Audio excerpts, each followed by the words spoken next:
Assalamualaikum warahmatullahi wabarakatuh.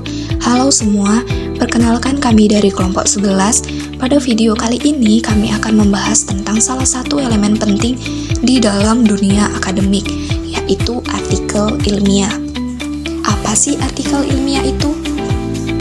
Oke, jadi artikel ilmiah itu adalah tulisan yang dibuat untuk keperluan pendidikan ataupun penelitian. Biasanya, artikel ini diterbitkan di jurnal ilmiah, yaitu buku ataupun media yang terbit secara rutin dan membahas topik tertentu. Artikel ini disusun dengan urutan yang teratur dan jelas untuk menyampaikan ide, hasil penelitian, ataupun solusi masalah, terutama untuk pembaca di dunia pendidikan dan juga penelitian. Untuk selanjutnya itu ada karakteristik artikel ilmiah. Jadi, karakteristik artikel ilmiah itu ada 5. Yang pertama itu bersifat ilmiah. Nah, artikel ilmiah yang dibuat itu harus berdasarkan fakta ataupun hasil penelitian. Informasi yang disampaikan juga harus bisa dibuktikan kebenarannya dan tidak memihak kepada siapapun. Nah, untuk yang kedua itu ada struktur yang sistematis. Penulisan artikel ini harus mengikuti aturan tertentu, misalnya mulai dari pendahuluan, metode penelitian, hasil penelitian, pembahasan, hingga kesimpulan. Yang ketiga itu bahasanya itu harus formal. Artikel ilmiah harus menggunakan bahasa yang resmi, jelas, dan sesuai dengan dalam bidang ilmu yang dibahas. Yang keempat itu berdasarkan referensi. Artikel ini harus merujuk pada sumber-sumber terpercaya, seperti buku ataupun penelitian sebelumnya untuk mendukung isi dari argumen tersebut. Yang kelima itu ditunjukkan untuk kalangan akademik. Nah, artikel ilmiah itu biasanya dibuat untuk dibaca oleh para peneliti, dosen, ataupun mahasiswa. Artikel ini sering diterbitkan di jurnal ilmiah, seminar, ataupun konferensi untuk membagikan hasil penelitian kepada orang lain di dalam dunia akademik. Baik, selanjutnya ada mengeksplorasi struktur teks pada artikel ilmiah. Yang pertama ada judul, menarik dan mencerminkan isi artikel secara singkat, biasanya disertai dengan nama penulis dan afiliasi. Yang kedua, abstrak, ringkasan singkat tentang tujuan, metode, hasil, dan kesimpulan penelitian, biasanya terdiri dari 150 sampai 250 kata. Yang ketiga, pendahuluan, menjelaskan latar belakang masalah, tujuan penelitian, dan pertanyaan penelitian, dilengkapi dengan tinjauan literatur terkait. Yang keempat ada metode, memaparkan secara rinci cara penelitian dilakukan, termasuk desain, subjek, alat, prosedur, dan analisis data. Yang kelima ada hasil, menyajikan temuan penelitian secara objektif, seringkali menggunakan tabel, grafik, atau diagram untuk mendukung data. Yang keenam, pembahasan, menginterpretasikan hasil, menghubungkannya dengan penelitian sebelumnya, serta menjelaskan implikasi atau keterbatasan penelitian. Yang ketujuh ada kesimpulan, menyimpulkan temuan utama dan memberikan rekomendasi untuk penelitian lebih lanjut. Yang kedelapan ada daftar pustaka, berisi sumber referensi yang digunakan, disusun sesuai format yang ditentukan. 9 ada lampiran, informasi tambahan seperti data mentah, kuesioner, atau perhitungan yang mendukung isi artikel. Selanjutnya ada menelusuri dan menganalisis model teks artikel ilmiah. Artikel ilmiah dibagi menjadi 2 jenis, ada artikel penelitian dan artikel non-penelitian. Artikel penelitian adalah laporan penelitian yang disajikan dalam bentuk artikel yang berdasarkan hasil penelitian.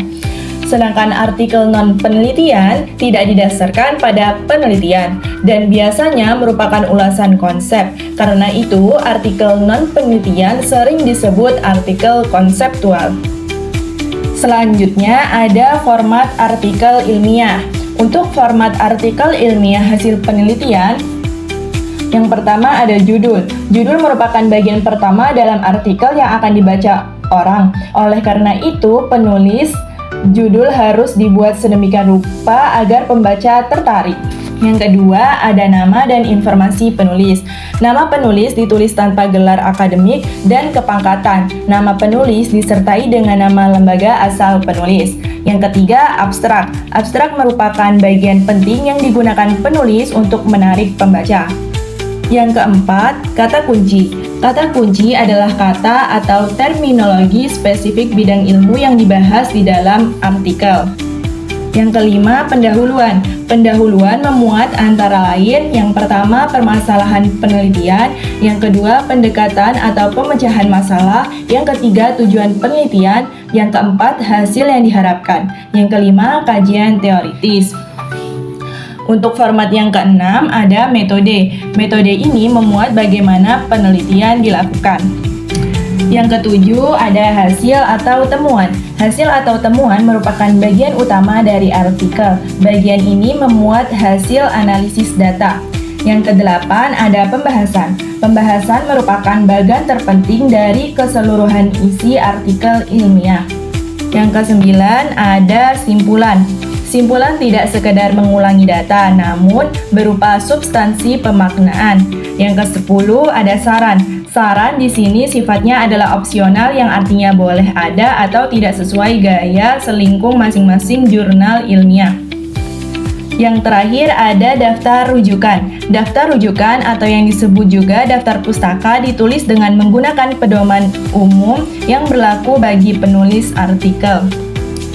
Selanjutnya ada format artikel konseptual atau artikel non-penelitian. Yang pertama judul, memiliki kesamaan dengan format artikel hasil penelitian. Yang kedua identitas penulis, memiliki kesamaan dengan format artikel hasil penelitian. Yang ketiga ada abstrak, memiliki kesamaan dengan format artikel hasil penelitian. Yang keempat kunci, memiliki kesamaan dengan format artikel hasil penelitian. Yang kelima, pendahuluan, berisi uraian yang mengantarkan pembaca kepada topik utama yang akan dibahas. 6. Bagian inti. Bagian inti pada artikel konseptual tidak memiliki metode penelitian, seperti halnya artikel hasil penelitian, terdiri dari sejumlah subjudul sesuai dengan topik pembahasan. Yang ketujuh ada simpulan, memiliki kesamaan dengan format artikel hasil penelitian. 8. Ada saran, bersifat opsional, memiliki kesamaan dengan format artikel hasil penelitian. Yang terakhir ada daftar rujukan, memiliki kesamaan juga dengan format artikel hasil penelitian. Untuk selanjutnya itu ada kebahasaan artikel ilmiah. Yang pertama itu ada bahasa formal, yaitu menggunakan bahasa baku sesuai kaidah ejaan yang berlaku dan menghindari penggunaan kata-kata slang atau tidak baku. Yang kedua, kalimat efektif. Kalimat disusun secara jelas, padat, dan langsung pada inti pembahasan untuk menghindari ambiguitas.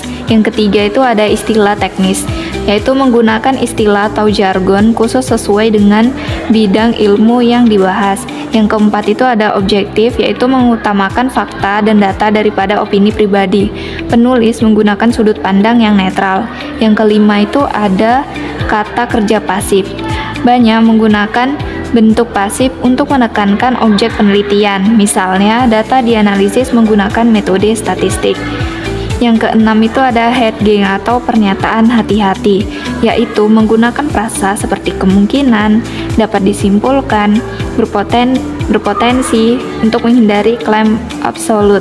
Yang ketujuh itu ada referensi dan kutipan, yaitu menggunakan kutipan langsung atau tidak langsung dengan format standar untuk mendukung argumen.